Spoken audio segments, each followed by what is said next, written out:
So a pleasant day to all. We are going to continue our discussion regarding the use of statistical treatment or statistical concepts in assessment.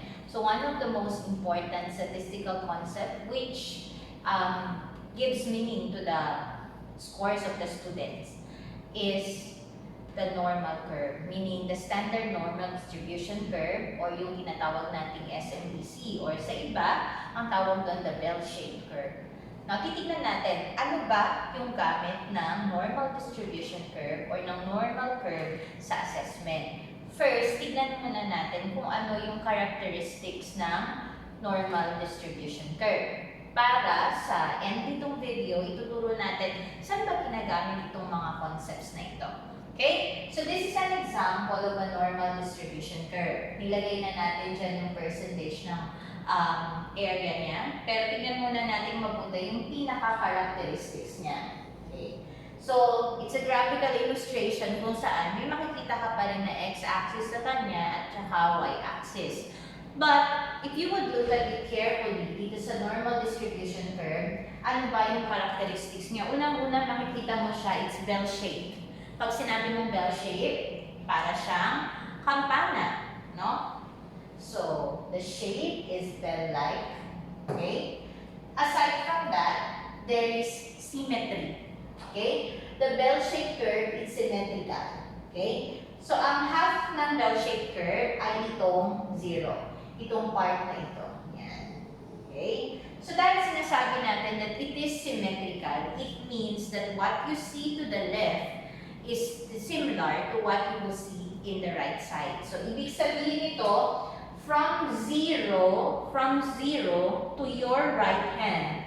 This is your right hand. So, from 0 to your right and from 0 to your left, pareho lang ng sizes, pareho lang ng characteristics yung sides ng bell-shaped curve mo. Na para siyang papel na kapag pinode mo, pantay-pantay lang lahat yung foldings niya. What you see to the left is similar to what you will see in the right. That's symmetrical. Okay? Now, the next characteristic of your bell-shaped curve is that it is asymptotic. It is asymptotic. Okay? What do we mean by asymptotic? Pag sinabi mo asymptotic siya, it does not lean or hindi niya tinatouch yung mga dulo niya, doesn't touch to the x-axis. Ito yun. So, titignan ninyo, nakaangat yung tail niya.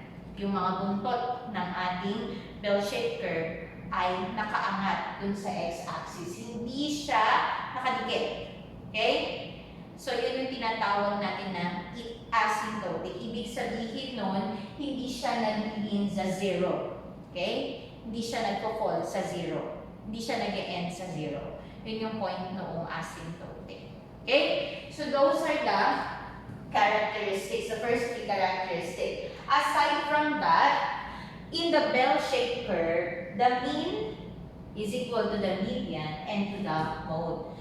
We remember that those three are the measures of central tendency. In some cases, the mean will be higher than the mode, and the mode will be higher than the mean, or the median. But in the case of a normal distribution curve, those who would like to take the licensure examination remember that when the mean is equal to the median and is equal to the mode, then it means that the curve or the graphical illustration is normally distributed. Ibig sabihin, ang graph ng scores ng mga estudyante nyo, pag yung mean ay equal sa median at equal sa mode, ay normally distributed. Ganito ang itsura. Nasaan dito ang mean? Ang mean ay yung 0, yun yung nasa gitna. Ayan. So, ang sabi dito, ang mean ay equivalent to the median and equivalent to the mode. So, silang tatlo, si mean, si median, at si mode, nandito. 0 siya. Okay? The next one is that the total area of the normal distribution curve, or meaning the bell-shaped curve, is 1.0 or 100%. So, ibig sabihin, yung kabuuan ng area na yan, mula dito sa dulo hanggang sa, mula sa kaliwa hanggang sa kanan, ay 100% or 1. Okay? At pag in-compute mo yung mga percentage, that will be equivalent to 100%. Because these things represent the area for every division. Mamaya i-explain natin kung ano yung mga yan. Okay? So, again, the normal distribution curve's area is 1 or 100%. Aside from that, okay, if the area is 1 or 100%, the normal distribution curve is subdivided into standard deviations at least 3 to the right and to the left of the mean. Okay? So, ibig sabihin nun, ang normal distribution ninyo, may division siya. Ano yung division niya? Tatlong division to the left, tatlong division to the right. At ang tawag dun sa division na yun ay fluctuation ng scores. O yun yung tinatawag natin dun sa measures of variability na lesson natin na standard deviation. Okay? Kaya meron diyang 1, 2, at 3. At ang standard deviation, another characteristic na dapat niyo tandaan, ang standard deviation ng normal distribution curve or ng normal curve ay equivalent to, ito ang symbol ng standard deviation, it's equivalent to 1. Okay? And of course, the mean is equivalent to 0. Okay? So the mean is equivalent to 0. Kaya, kapag pinlat mo siya, tingnan nyo mabuti yung pagkaka-plot natin. Ang mean ay matatagpuan palagi sa gitna. So, lalagyan nyo yun ng 0. Okay? So, dito. Tingnan natin dito. Gawa tayo ng maliit na normal distribution curve. Kung ipa-plot natin ito, tingnan nyo mabuti. The mean will be here, and the mean is equivalent to 0. That's the standard normal distribution curve. Now, every standard normal distribution curve has a standard deviation of 1 to the left and to the right. But you have to remember this. The right side of your normal distribution curve is positive when it comes to the sign. Okay? So meaning, if the standard deviation is 0, you always add 1. 0 plus 1 plus 1 plus 1 until you reach yung 3 subdivisions na sinasabi natin to the left and to the right. So, asan dyan yung left at asan dyan yung right para hindi kayo ma-confuse. Yung right hand ninyo na ginagamit pang sulat, ako ito yung right hand ko na ginagamit pang sulat. So, kapag nagharap ako sa board, yung right hand ko, yun yung positive side. So, nandito si positive. Okay? Nandito naman si negative. Okay? Yung left hand ko na ginagamit pang sulat, yun yung negative side. Okay? Now, if the mean is 0, and then the fluctuation is always 1, meaning the standard deviation, it will be mean 1 standard deviation to the right of the mean is equivalent to 0 plus 1. And that will be equivalent to positive 1. Again, yung nakalagay dyan na positive 1. Now, 2 standard deviation from the mean is equal to ilan? Kung 2 ang standard deviation, so 1 standard deviation, that's 1 times 2 equals 2. So 0 plus 2 equals to positive 2. So from the positive 2, add ka ulit ng 1, makukuha mo ulit si positive 3. Now, pagdating sa left, since ang sign doon na pinag-uusapan natin is negative, so it will not be 0 plus 1. It will be 0 minus 1 equals negative 1, and so on. Negative 1 plus negative 1 equals negative 2, and negative 2 plus negative 1 equals negative 3. Yan yung tinatawag natin na standard normal distribution curve. At dito nanggaling ito para maging clear yung explanation natin. Okay? So, I hope it has been clear to you kung saan nanggaling itong mga signs, yung mga numbers na nandoon sa ibaba. Again, the size of the whole normal curve is 100%, the mean is equivalent to 0, and the standard deviation is equivalent to 1. That's the standard normal distribution curve. Okay? Aside from that, another characteristic statistics is that we can convert the raw score into the Z-score. Later on, we will discuss that also. What do we mean by the raw score and what do we mean by the Z-score? Mamaya, i-explain natin yon. Ilalagay natin dito sa standard normal distribution curve yung score, yung raw score ng mga estudyante natin. Okay? This standard normal distribution table, this standard normal distribution graph will help us a lot in interpreting the scores of our student. Dito nang gagaling yung sinasabi na norm reference rating system. Okay, kapag sinabing base sa norm, ibig sabihin it somewhat follows the normal distribution curve. Okay? Let us see. Tingnan natin mabuti Dito sa graph natin, remember this. Under the standard normal distribution curve, the whole area is 100%. But the congregation of the scores, if you are going to look at it carefully, the congregation of scores is here. So we are going to arrive now to the parts of your normal distribution curve. The bulk of the score, o yung pinakaumbok ng score, ng graph ninyo, eto yun, sa case natin, dahil this is normally distributed. Itong part na ito, yan yung tinatawag na bulk of the score, where most of the scores are congregated, kung saan nakalagay most ng scores ng mga estudyante nyo. Ang tawag dito sa part na ito ay kurtosis. Uulitin ko. Ang kurtosis, that's the congregation of the scores. Okay? That's the congregation of the scores, yung kurtosis na tinatawag. While this part, itong in-encircle natin kanina, itong dalawa na ito, ang tawag dyan is the tail. Ibig sabihin ng tail, yung kung yung isa congregation ng score, ito naman yung kung saan pababa na yung score. Ibig sabihin, tail, buntot, pababa na yung frequency ng score. Paunti na yung mga estudyante na nakakakuha ng score na iyon.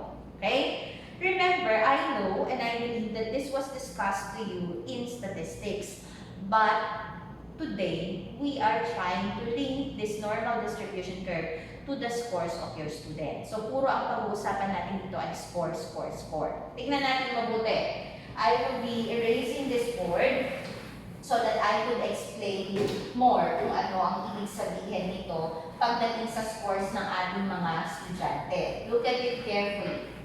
Okay? So, I'll be drawing another normal distribution curve. Okay? You have to be familiar again with this. This is your y-axis and this is your x-axis. When it comes to the scores of your students, the y-axis represents the frequency of the scores. Pag sinabing frequency, ibig sabihin, ilan sila? May dalawa ba? May tatlo ba? May lima ba? If you have 50 students, okay, yung 50 students, nakabase yung frequency sa number ng estudyante na meron ka. Okay? While dito sa x-axis, ang makikita dito sa x-axis na ito ay yung scores ng estudyante mo. Scores nga. Anong ibig sabihin ng scores? Halimbawa, meron kang 50 items. Dito naka-distribute yon. Yung 1, 15, 2, 3, 4, 5, 6, 7, 8, 9, 10. So, ang basa dito, halimbawa, ang mean natin ay 25 at ang standard deviation, mamaya natin explain kung paano ito nakuha. Okay. Kung ang mean ay 25,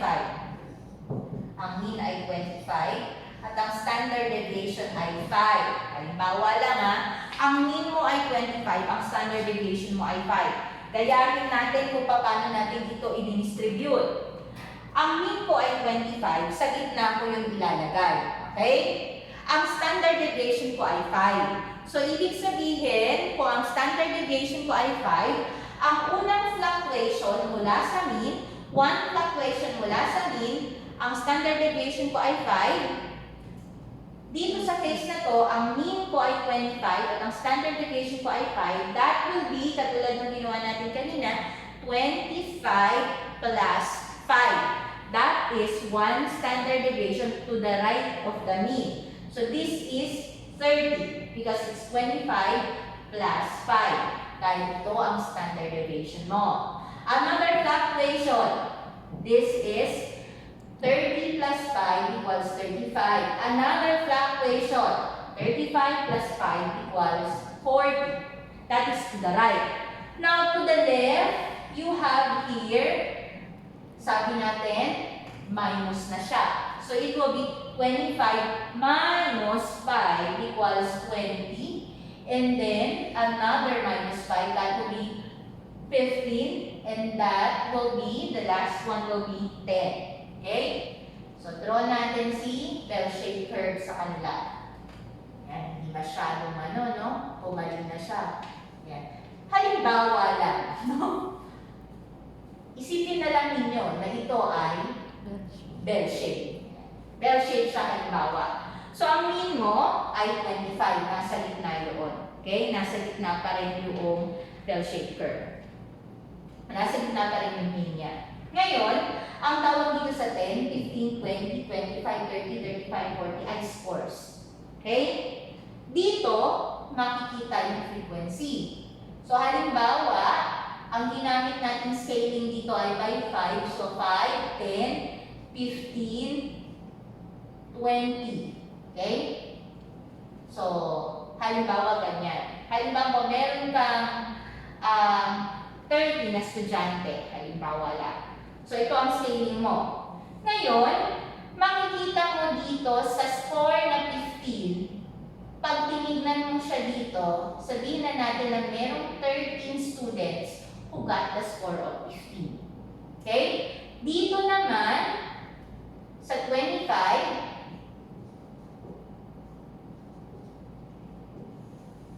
merong 25 students who got the score of 25. Okay? So, ibig sabihin, ulitin natin ha, ito ay number ng estudyante. Yun yung frequency na tinatawag. At ito naman ay scores ng mga estudyante mo. Okay? Dun sa quiz na binigay mo. Kung 50 items yan, naka-distribute dito yung score. Depende sa mean at depende sa standard deviation. Ito naman, ini-scale mo lang siya kahit may 100 students ka, kaya na kung ang scaling mo ay by 5. Okay?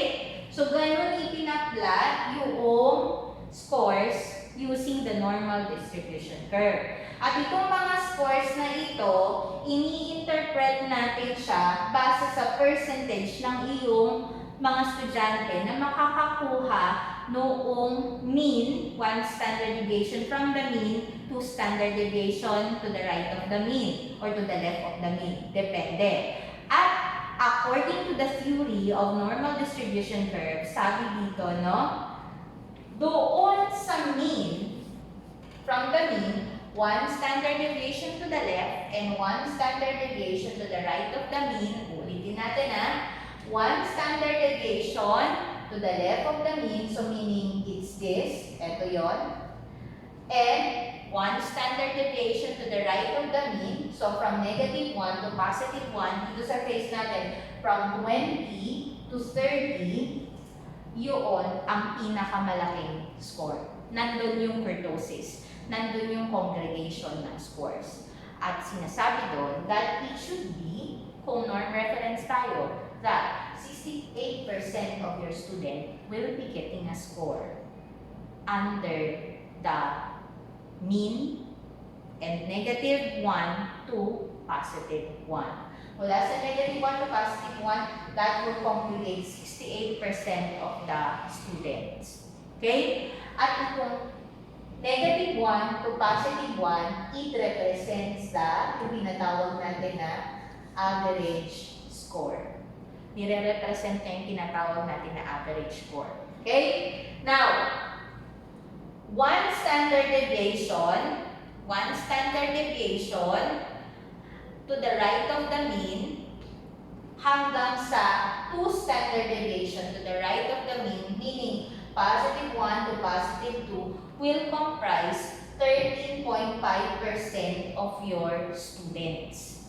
Okay? Eh sabi natin symmetrical siya. So, ibig sabihin, kung yung positive 1 to positive 2 2 ay 13.5%, yung negative 1 to negative 2 ay 13.5% din. At ang label nito, kung average yung negative 1 to positive 1, yung positive 1 naman to positive 2, yan yung tinatawag natin above average. So, kabaligtaran doon. Dito naman yung below average. Okay? So, yun yung below average student natin. Now, 2% of your student will have a very, very high score. They will have a very high score. At sila yung tinatawag natin na superior.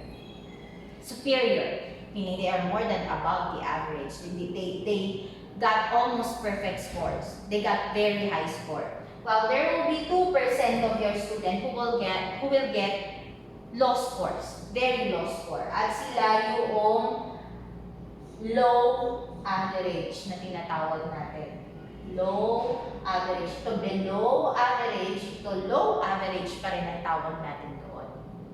While 0.5% will be very superior, other books will have it outstanding, depende kung anong terminologies na gagamitin mo, while this will be poor, or some books will be using students who needs improvement because they almost did not get any score.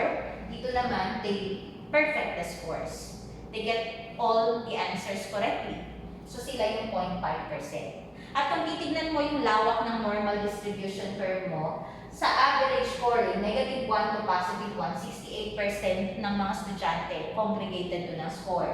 Negative 2 to positive 2, nandun yung 95% ng mga scores ng estudyante. At negative 3 to positive 3, nandun na yung 99% ng estudyante mo. And most of the time, in our cases, if the scoring is normally distributed, meaning norm preference, ang grading system natin. Ulitin ko ha, kapag norm preference ang grading system natin, alam mo na kaagad yung percentage ng mga estudyante na posibleng bumagsak. Sila yung low average. So that's 2.5%. Bakit 2.5? 2% and then the 0.5%. So meaning, kung meron kang, if you will have 50 students in your class, sabi dito, kung normally distributed ang scoring or norm reference, you're gonna have a student, 1 student to 2 student will be failing in class. If you have 100%, or meaning if you have 100 students, you have 2.5%, so that will be 2 student to 3 student. So it depends upon the criteria that you are using. But in college, kasi it's a different story. In college, we don't anymore use norm reference, but we mainly use criterion reference. So that's a different approach. Okay? Iba yung approach niya dito. Okay? So that's how you use the normal distribution curve. So I will repeat again. X-axis is the frequency, and then the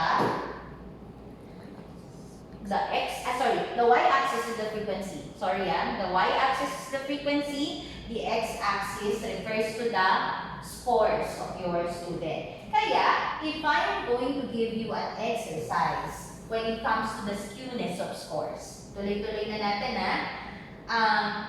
if you're gonna take the licensure examination for teachers, there will be questions like this, no?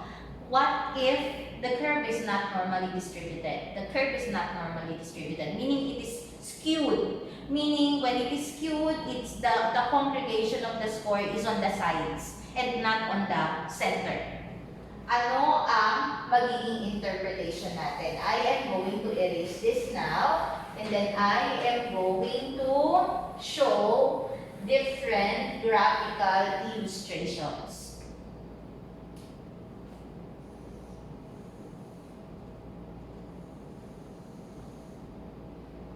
Of course, the mean is still on the middle, and then another is here, and the mean is still on the middle. Okay. So, again, this is the frequency, this is the score. This refers to the number of students, this refers to the test scores. Okay? Let us see first. I would like to teach you so that you will not be confused, okay? When it comes to the skewness of the curve, we have two types. We have what we call negatively skewed and positively skewed, okay?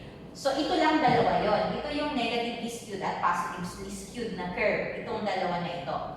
Pero, ano yung palatandaan ninyo for you to say that this curve is negatively skewed and this curve is positively skewed? Okay?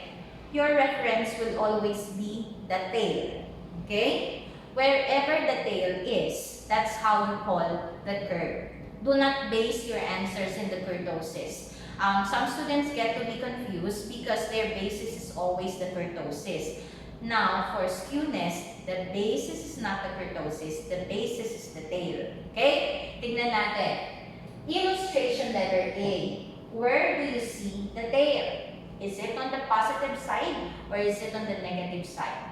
Okay? Since you see that the tail is on the positive side because it's in the right side, it's in the right of your hand and not on the left of your hand, so meaning it's in the positive side, so you call this positively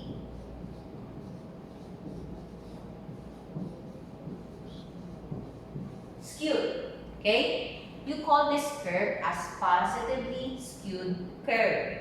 While this one, the tail is not on the positive side, but it is in your left hand, so therefore, it is negatively skewed.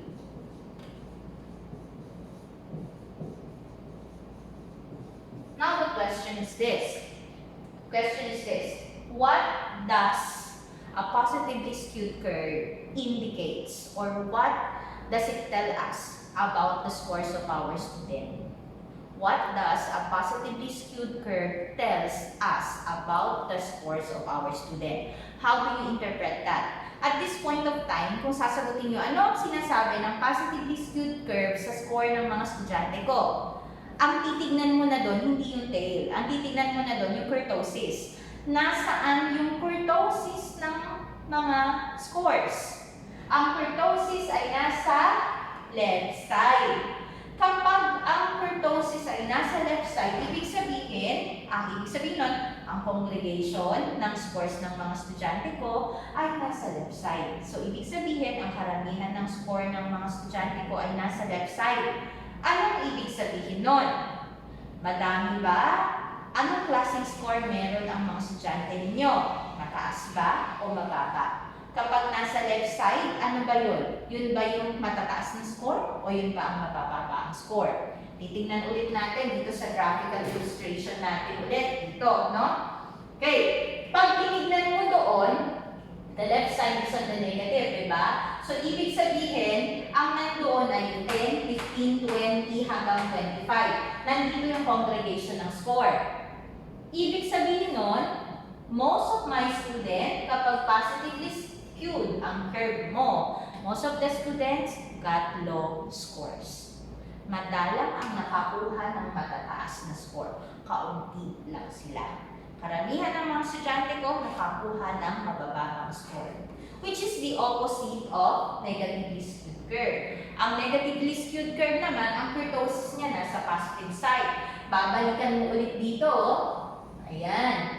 Ito yung negatively skewed. At ang score, ang kurtosis ay nandito at ang mga score nila ay 30, 35, 40. Ibig sabihin, ang interpretation ng skewness na ito ay most of the students got high scores. Okay? It's as simple as that. Kailangan mo lang tingnan na mabuti. Okay? Ngayon, may mga tanong pa doon. Paano kapag, sabi doon, kapag normally distributed, pag normal ang distribution, the mean is equal to the median and is equal to the mode. Tanong ngayon. Ano ang tanong ngayon? Paano kung positively skewed? Ito pa rin sa gitna ang mean. Okay. Ang mean ay nasa gitna. Okay? Ang mean din dito ay nasa gitna. Okay. Tingnan niyo mabuti. if the mean is in the middle for a positively skewed curve, nasaan ang mode? Ang sabi natin, ang mode is the score na pinakamaraming estudyante ang nakakuha. Saan mo ngayon makikita ang mode? To the left of the mean or to the right of the mean? Makikita mo ang mode to the left of the mean. So, feeling ko kasi may kausap pa rin ako para ma-feel ko naman yun. Kaya naghihintay ako kunwari ng sagot ng estudyante. Now, kung nandyan ang mode, is the mode higher than the mean? Is the mode higher than the mean? Of course not. The mode is less than the mean or lower than the mean. Okay. So, sino ang mas mataas? Si mean. Okay? Si median. Nasaan si median?